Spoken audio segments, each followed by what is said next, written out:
Okay, we'll go ahead and get started. Next we have Jennifer LaBay with the California Department of Fish and Wildlife. And she's going to be sharing with you some of the laws and regulations that the state has in place for dealing with quagga mussels. Okay, with that we'll give it to Jennifer. So good morning. So I work with the Department of Fish and Wildlife up in headquarters in Sacramento. I'm in the invasive species program, and most of my work focuses on quagga and zebra mussel control and prevention, and trying to make sure that the law is implemented consistently within the state. Here with me today is also Eloise Taveras. She is from our South Coast region, and she's the quagga and zebra mussel regional scientist for Santa Barbara, Ventura, Los Angeles, Orange, and San Diego counties. So I'm sure many of you that work on prevention programs and control programs are familiar with Eloise. So today I get the fun job of talking about the law and regulations when it comes to quagga and zebra mussels. It is a short presentation, so there's that. I'll go ahead and get into it. You know, law, what can you say? It's not the most entertaining topic, but it's important. So before talking about the laws, the specific laws, I wanted to just give you a little bit of an overview on the management of invasive species. So many state agencies within California work on invasive species issues. Most of the programs use, or the agencies focus on a vector or pathway-based approach, which is dealing with how the species is introduced into an environment. Agencies tend to focus on prevention because it's less expensive than control and eradication, and which is, as you've heard, is basically very challenging. Our agency has the authority over live animals, plants, and aquaculture operations, and you can see that the variety of agencies manage a variety of issues. So focusing on our program, the invasive species program is managed out of the Habitat Conservation Planning Branch in Sacramento. Headquarters responds to a variety of invasive species issues, including control of common nuisance invasive species like bullfrogs and other species, nuisance species, coordination with other states on invasive species concerns, and also addressing reports of restricted species in California.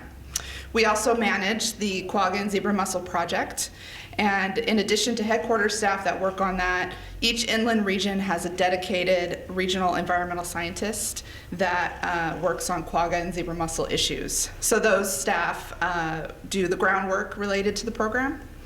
They work on water agency coordination, watercraft inspections and releases, outreach and education. They provide training and conduct monitoring.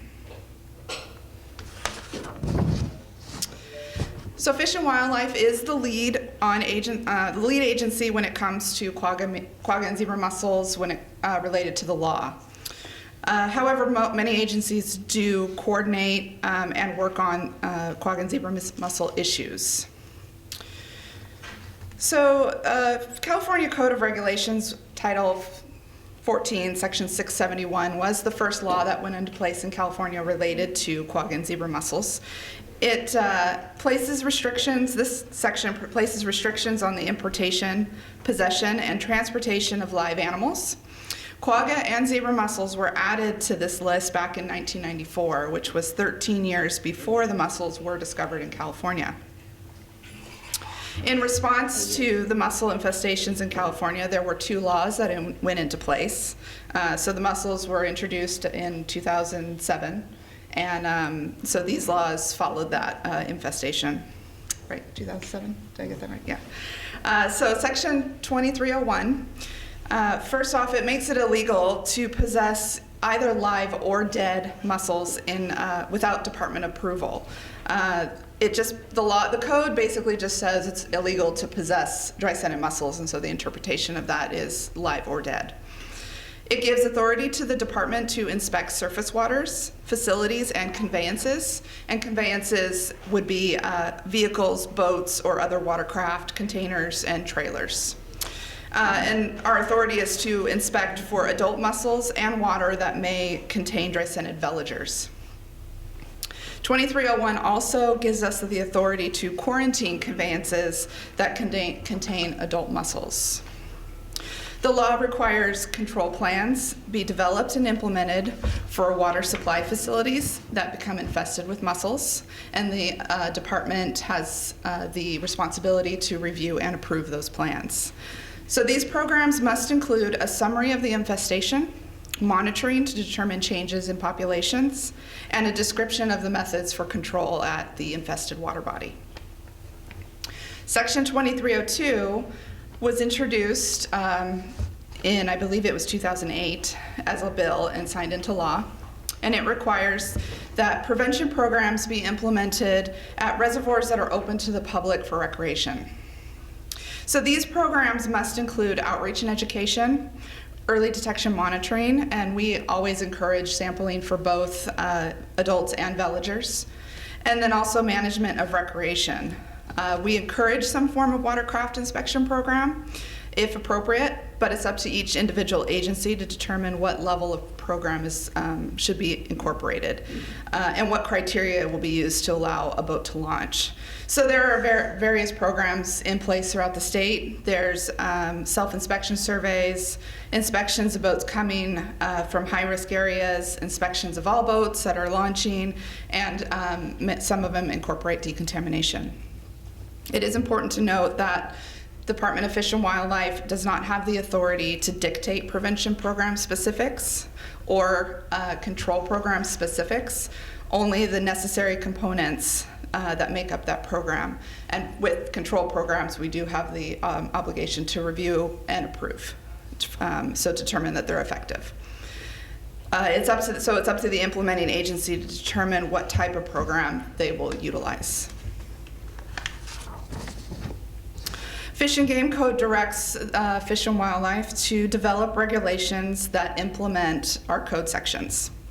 So recently we did introduce new regulatory sections that will go under Title 14 into the California Code of Regulations.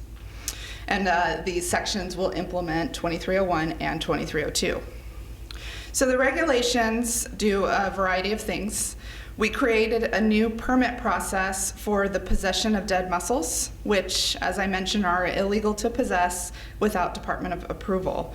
And we do receive requests for dead mussels. It may seem kind of odd, but a lot of times we'll provide things like substrates for prevention purposes. There's a pipe out on the table out front, and we've provided things like that for agencies to use when they do outreach and education. We also get requests for things like that for identification purposes and things like that. So we will now have a formal permit process to approve those. The regulations also set up new reporting requirements, which include timelines for required reports to be submitted, like the control plans. We will now be requiring a new summary report for prevention programs. So up until this point, the code actually does not require any information be submitted in writing to the department on prevention programs. We will now have a requirement for a summary document to be submitted, so we have that information in writing. And then there will also be annual reporting requirements. In addition, we created a Department of Fish and Wildlife quarantine process, which will allow for the quarantine of conveyances anywhere in California. As of right now, our authority is really just at the border in coordination with the Department of Food and Agriculture, where we've been doing quarantines, so we'll now have the ability to do quarantines within the state itself.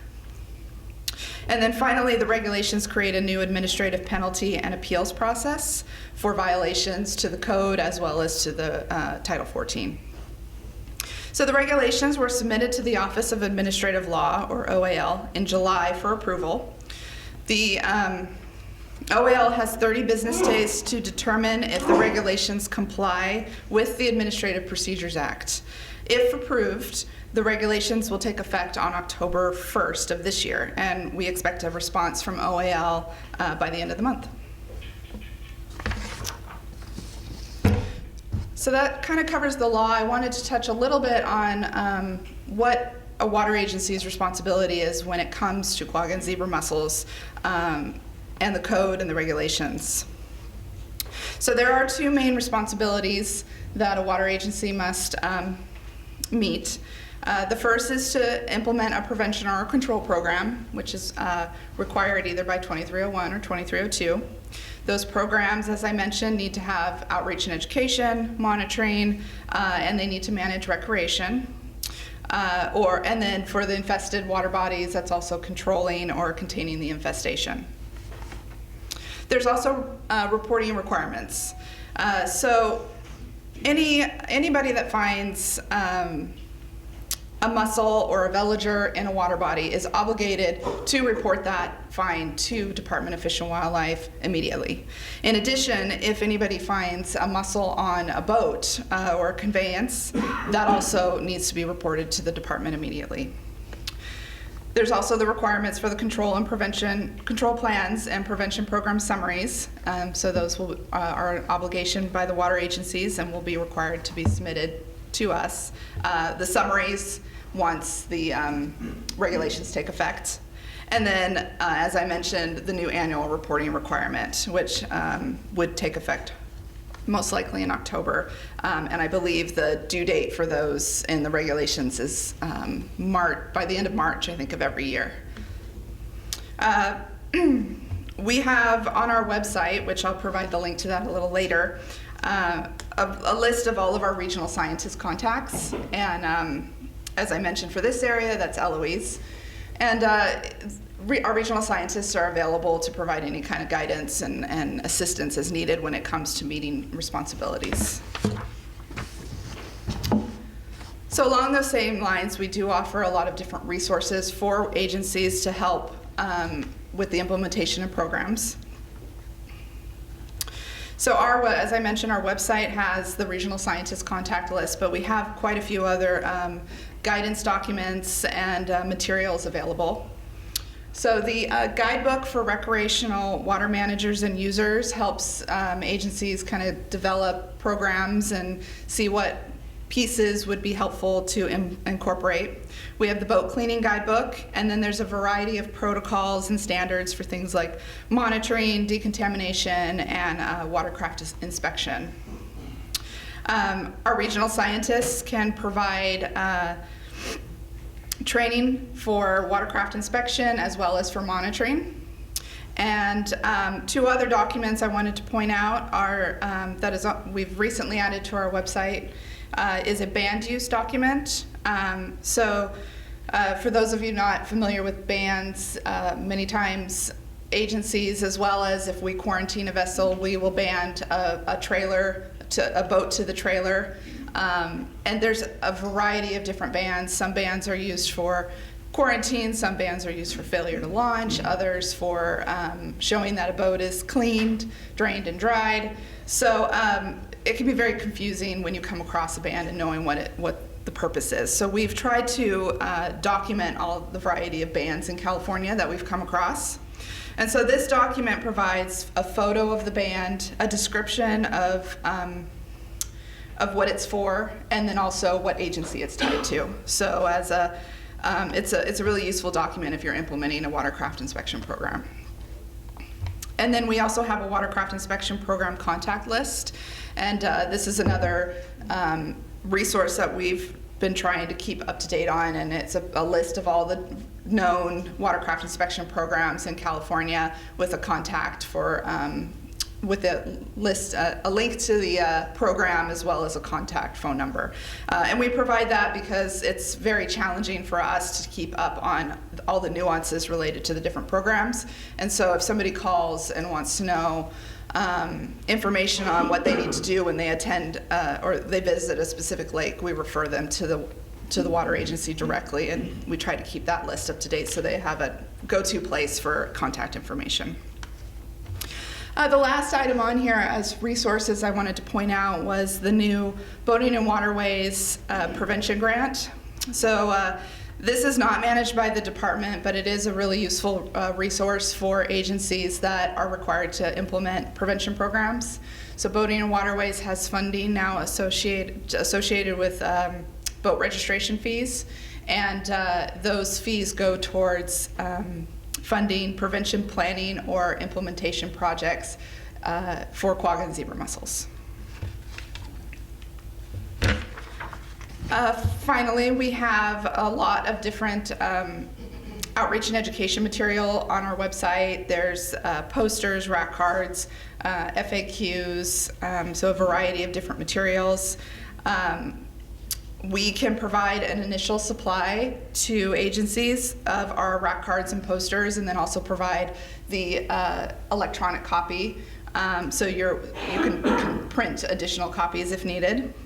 We also have a hotline, which is available for anybody, and it's a public line. Anybody can call with questions related to invasive species, and an invasives, I don't think it's on here, an invasives email account, which is on the next slide. Same thing, people can contact us if they have questions. And finally, here's all the contact information, and I encourage you to check out our website if you're looking for guidance material or anything like that. And at this point, I would be happy to answer any questions.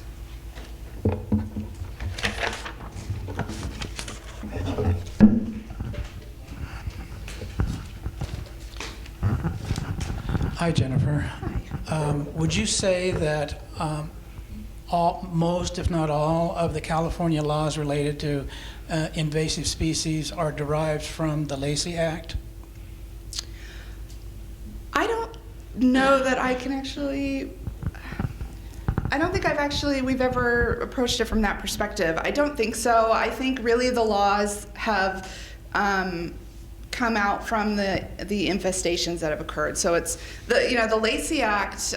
Quagga mussels are actually not listed on the Lacey Act. No. The zebra mussels are listed, and the Lacey Act really has to do with moving them around and possessing them. But in California, it's really focused more on programs to prevent and control. So I don't know that they necessarily manifested from the Lacey Act. I think it's just kind of a companion law that is in place.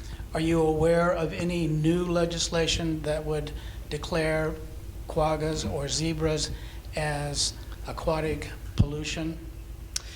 I have not heard of any. I don't know if there's anything at the federal level. I haven't heard of anything. They're currently working on trying to get the Lacey Act listing for drycinid mussels as the group, so it brings in quagga mussels. There's a lot of pushback and issues with doing that. There's a lot of lobbying going on in Washington by a number of interests that do not want that to happen, because there's a lot of people that transport water across state lines in the Lacey Act. Has to do with transporting harmful, injurious wildlife across state lines. That's where the federal government comes in. So there's powerful people not wanting that to move forward, but there's efforts to try to make that happen.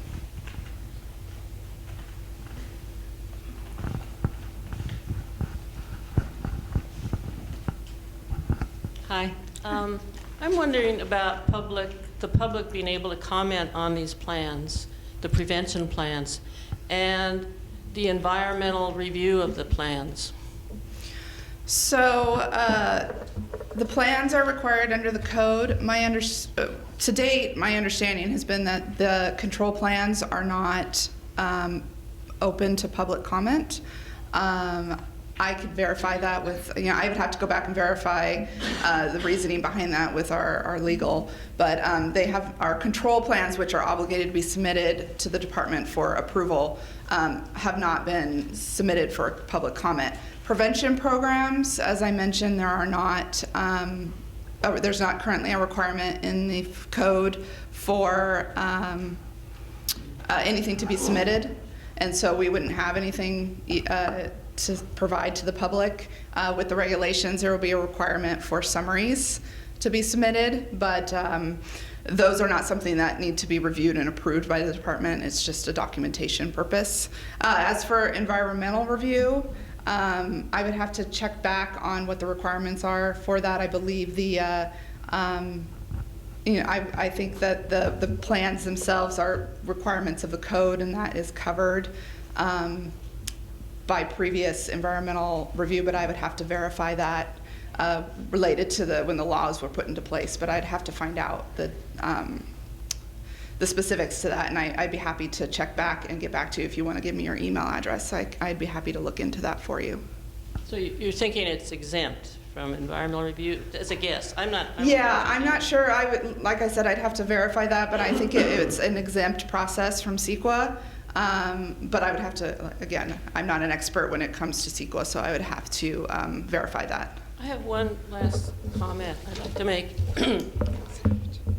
sort of like Alistair was making, but it seems to me it would be very fine to do an environmental document on eradication for Lake Piru. I mean, if we started out with the project being to eradicate the quaggas, and you had all these different alternatives and choices, like even no project, then the public would have review everybody. You know, the pros and cons would come out.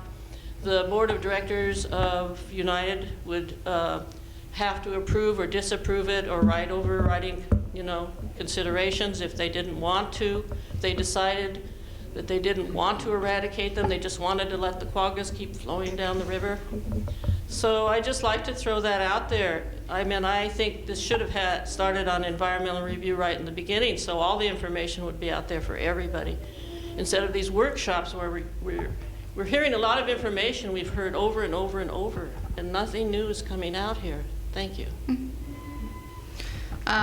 So that is definitely something that United can consider, is to move forward with the development of a CEQA document for, a potential project. The department cannot require that, since we don't have the authority to dictate what their program needs to look like. We can't dictate that they need to do eradication, only that they need to complete a control. They need to control and or eradicate, and we review that. But it's definitely something that we can discuss potentially as part of our technical advisory group, is the potential for looking into developing a CEQA document now. So.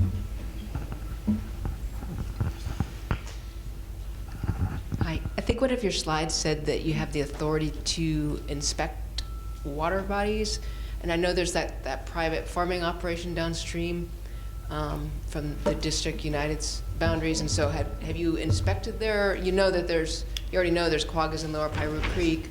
Have you inspected them? Have you found anything? Can you inspect them? Can you insist that you look at their facilities? When it comes to the requirements for, and let me find where it gives us the authority to inspect waters. So we have inspected Lower Piru Creek. Our environmental scientist, Eloise, she has been participating in inspections with United and going out and looking for mussels along that stretch.